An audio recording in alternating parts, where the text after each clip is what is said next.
Welcome back to our podcast. Today we're diving deep beneath the Earth's surface to explore a layer that plays a crucial role in our planet's dynamics, the mantle. Absolutely.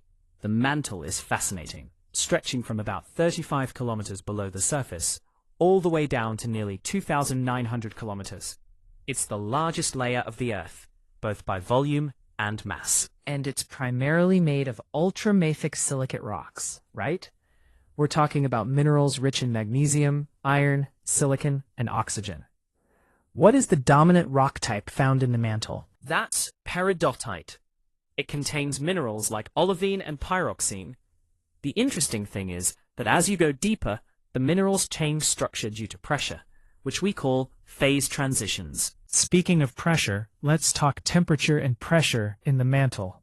Did you know that temperatures can range from 500 to 900 degrees Celsius in the upper mantle and soar up to 4,000 degrees Celsius near the core? Exactly. And despite those extreme temperatures, the mantle remains mostly solid. It's the pressure that prevents it from melting. Now, let's break it down further. The mantle is divided into physical layers based on how they behave. Can you tell us more about those layers? Sure, we have the lithosphere, which is the rigid layer that includes the crust and the uppermost mantle. Then there's the asthenosphere, which is semi-fluid and allows for tectonic plate movement. Finally, we have the mesosphere, the lower mantle, which is more rigid but still capable of slow flow. And you can also divide the mantle chemically into the upper and lower mantle. The upper mantle contains partial melting zones, while the lower mantle is denser with minerals like bridgmanite and ferropericlase. Now, one of the most exciting concepts about the mantle is convection currents.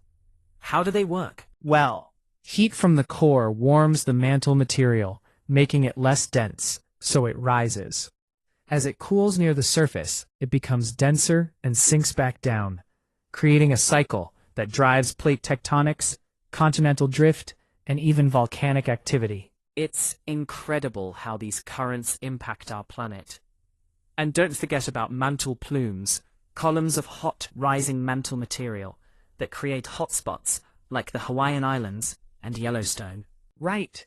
And then there's the transition zone, situated between 410 and 660 kilometers deep, where minerals like olivine transform into wadsleyite and ringwoodite. It can even store water in its structures, which was a surprising discovery. Scientists study the mantle using seismic waves, meteorites, and high-pressure lab experiments, since we can't reach it directly. Those methods give us valuable clues about its composition. And let's not forget about density. It increases with depth, from about 3.3 grams per cubic centimeter in the upper mantle to around 5.7 grams per cubic centimeter in the lower mantle.